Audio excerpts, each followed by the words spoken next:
Hi all of you, welcome back to Rama Reddy maths academy. చాలామంది అయితే comment సెషన్లో comment చేస్తున్నారు, మేడం మాకు మిడ్స్ ఉన్నాయి, మాకు సెమ్ ఉందని. యాక్చువల్గా అయితే నేను ఎవ్రీ సెమిస్టర్కి 2-3 డేస్ ముందు మాత్రమే హౌ టు పాస్ అనేది రిలీజ్ చేశాను ఇప్పటివరకు. బట్ R22 వాళ్ళు చాలామంది యాక్చువల్లీ ఇది M2 సిలబస్ మీకు M1లోనే పెట్టారు, కొంచెం కన్ఫ్యూజన్గా ఉన్నారు, టెన్షన్ పడుతున్నారు అని నాకు అప్రోచ్ అవుతున్నారు. వాళ్ళందరి కోసం మీరు ఎలాంటి టెన్షన్ పడొద్దు, అసలు నాకు ఏమీ రాదు, నాకు నిల్ నాలెడ్జ్ అన్న వాళ్ళందరి కోసం కూడా నేను ఈ వీడియో చేస్తున్నాను. పుట్టగానే ఎవరు రామానుజన్ కాదు, మీరు ఎలానో నేను అలాగానే. ఓకే, చాలా క్లియర్గా చాలా డీటెయిల్డ్గా చెప్పాను ఈ యూనిట్. ఇది ఎక్కడుంది, ఎలా ప్రిపేర్ అవ్వాలి, ఏం చదివితే ఫుల్కి ఫుల్ వస్తాయి. అసలు ఇది మీరు ప్రిపేర్ అయిన తర్వాత అన్ని యూనిట్స్లో నాకు ఇదే ఈజీ ఉంది అని చెప్తారు. కాకపోతే చూడడానికి చాలామంది భయపడతారు, ఎందుకంటే ఒక స్ట్రాటజీ ప్రిపేర్ చేసుకోండి. అసలు నేను ఏది చదవాలి, ఏది చదివిన తర్వాత ఏది చదివితే ఎలాంటి మార్క్స్ గెయిన్ చేయొచ్చు, ఏ మెథడ్ ఈజీ ఉంటుంది అని అవన్నీ బేస్ చేసుకొని నేను యూనిట్ని ప్రిపేర్ చేశాను.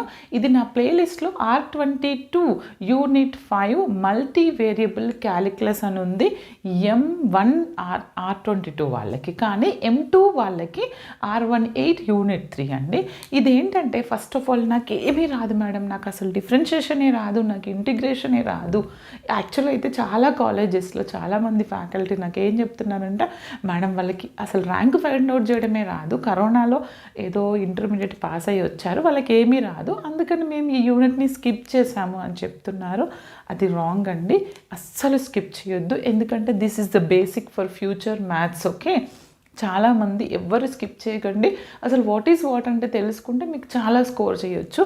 ఇక్కడ ఏంటంటే మనకి నా ప్లేలిస్ట్కి వెళ్ళి చూస్తే 12 వీడియోస్ ఉన్నాయి బెట. అసలు 12 వీడియోస్లో మాకు ఏమి రాదు మేడం, నేను మ్యాట్రిసెస్ ఒకటే చదువుతా అంటే మ్యాట్రిసెస్ కూడా అంత ఈజీ ఏం కాదు. ఓకేనా, పర్ఫెక్ట్గా చేస్తేనే కరెక్ట్ ఆన్సర్ వస్తుంది. కానీ ఇక్కడ ఏంటంటే మెథడ్ ఏంటో తెలిసి ఫార్ములా తెలిస్తే మనకు ఎగ్జాక్ట్ ఆన్సర్ వస్తుంది. అట్లీస్ట్ హాఫ్ మార్క్స్ వచ్చే పాసిబిలిటీస్ ఉంది, కాబట్టి ఏ ఒక్కరు మిస్ చేయొద్దు.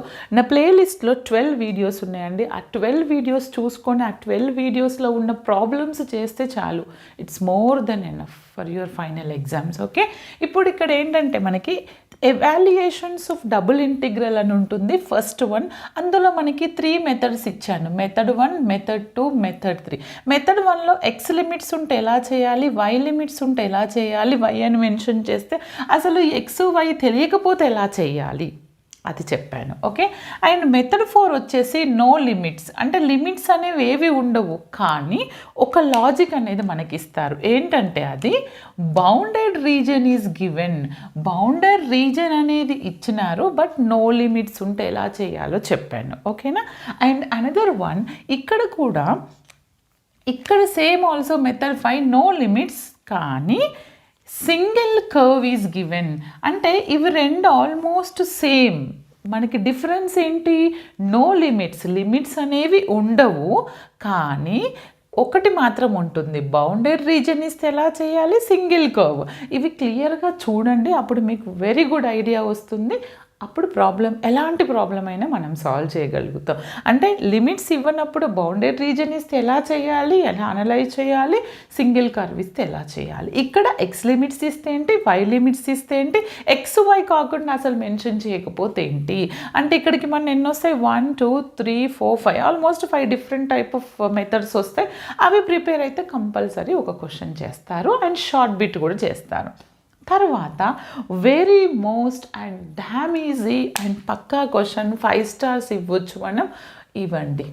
ఓకే, ఏంటవి, పోలార్ కోఆర్డినేట్స్. నేను ఇంట్రోలో కూడా పెట్టానండి, polar coordinates for the given curve and change of order of integrals and area volume. Problem ఇచ్చినప్పుడు మీకు ప్రాబ్లంలో మెన్షన్ చేస్తారు, పోలార్ కోఆర్డినేట్స్ ఉంటే ఎలా చేయాలి, చేంజ్ ఆఫ్ ఆర్డర్ ఆఫ్ ఇంటిగ్రల్స్ని ఎలా ఫైండ్ అవుట్ చేయాలి, ఏరియా వాల్యూమ్ అంటే ఏంటి. ఈ 3 పక్కా అండి, మూడిట్లో ఒకటి ఎవ్రీ టైం రిపీట్ అవుతుంది. మేడం నేను ఈ 3 ప్రిపేర్ అవుతానంటే మీకు 5 మార్క్స్ మాత్రమే వస్తాయి బెట. మనకు తెలుసు కదా, ఈ బిట్ నుంచి ఒక లాంగ్ క్వశ్చన్ వస్తుంది. లాంగ్ క్వశ్చన్ మధ్యలో మనకి ఆర్ అనే ఆప్షన్ ఉంటుంది. అండ్ ఇంకొకటి ఏంటంటే ఏ ఇస్తారు, ఇక్కడ బి ఇస్తారు, ఇక్కడ కూడా ఏ ఇస్తారు, బి ఇస్తారు. ఇంకోటి ఏంటంటే బేటా, ఏ అనేది ఇక్కడ మీకు ఫస్ట్ పార్ట్ నుంచి వచ్చింది అనుకోండి, బి బిట్ అనేది కంపల్సరీ మనకి సెకండ్ పార్ట్ నుంచి వస్తుంది. ఇది 100% పర్ఫెక్ట్ ఇలానే వస్తుంది. లేదు మీ అదృష్టం బాగుంది అనుకుంటే టోటల్ ఏ బిట్ కూడా ఇక్కడికి వస్తుంది. ఇది నేను 50-50 మాత్రమే చెప్తున్నాను. అదృష్టం మరీ బాగుంటే అలా వస్తుంది. లేదంటే ఇక్కడ నుంచి ఇటు నుంచి అయినా ఏ, ఇటు నుంచి అయినా బి, ఇటు నుంచి అయినా ఏ, లేదా ఇటు నుంచి అయినా బి వస్తుంది. మేడం నేను ఇవేవి చదవను మేడం, ఈ 1 2 3 మెథడ్స్ చూసుకొని పోతా అంటావా? మరి ఇవి రావాలి అంటే నీకు వాట్ ఈజ్ వాట్, అసలు ఇంటిగ్రేషన్ ఇస్తే ఏంటి, లిమిట్స్ ఎట్లా అప్లై చేయాలి, ఏంటి దానికి ఫార్ములా ఏంటనేది ఇక్కడ చెప్తుంది. This is the basic fundamental of this part. Compulsory ఈ పార్ట్ ప్రిపేర్ అయినాకనే ఇది ప్రిపేర్ అవ్వండి. ఓకే, మీకు ఇంకా కావాలంటే నేను ప్రీవియస్ ఇయర్ క్వశ్చన్స్ ఏమేమి అడిగారు అనేది అది అనదర్ వీడియోలో పోస్ట్ చేస్తాను. మనకు తెలుసు కదా, మీరు ఏం టెన్షన్ పడొద్దు. ఏమి రాని వాళ్ళు కూడా రమారెడ్డి మ్యాథ్స్ అకాడమీలో చదివారు. చాలామందికి 75 మార్క్స్ వచ్చిన వాళ్ళు చాలామంది ఉన్నారండి. 9-10 టైమ్స్ రాసి ఫెయిల్ అయిన వాళ్ళు కూడా రమారెడ్డి ఛానల్ చూసి పాస్ అయిన వాళ్ళు చాలామంది ఉన్నారు. కాబట్టి మీరు ఫస్ట్ అటెంప్ట్లోనే గుడ్ మార్క్స్ స్కోర్ చేయాలంటే నేను ఇచ్చినటువంటి 12 videos, 12 contents with this logic prepare అవ్వండి. మీరు పక్కా మనకు వచ్చినటువంటి మార్క్స్ మనకి 12 మార్క్స్ కదండి ప్రతి యూనిట్. 2 షార్ట్ వస్తాయి, 1 మార్క్ అండ్ 1 లాంగ్ 10 మార్క్స్. ఇది 5 మార్క్స్, ఇది 5 మార్క్స్, ఇది 5 మార్క్స్. ఇది ఇంకొకటి, కొంతమంది చాలా డౌట్, మేడం నాకు ఇక్కడ ఏ పర్ఫెక్ట్ ఏ రాస్తాను, కానీ నాకు ఇక్కడ ఏ పర్ఫెక్ట్ ఇది కూడా ఏని రాస్తాను, బి అని నెంబర్ వేస్తానంటే తప్పు. లేదు ఇక్కడ ఏ వచ్చు, ఇక్కడ బి వచ్చు, ఒకటే క్వశ్చన్ నెంబర్ వేసి నేను రాస్తాను అంటే అలా రాయొద్దండి. మీకు వస్తే ఒక పని చేయండి, ఏ పర్ఫెక్ట్ ఈ రెండిట్లో ఏది బాగా వస్తుంది అనుకో అది రాయండి. లాస్ట్లో మళ్ళీ క్యూబీ కూడా రాయండి. రాసిన తర్వాత ఎందుకు రాయమంటున్నానంటే యాజ్ ఎవాల్యుయేటర్గా నాకు తెలుసు, సపోజ్ నువ్వు ఏ రాసినావు దీనికి నాకు 3 మార్క్సే ఇచ్చాను నేను, కానీ బి రాసినావు ఇది బాగా రాసినావు 5 ఇచ్చాను.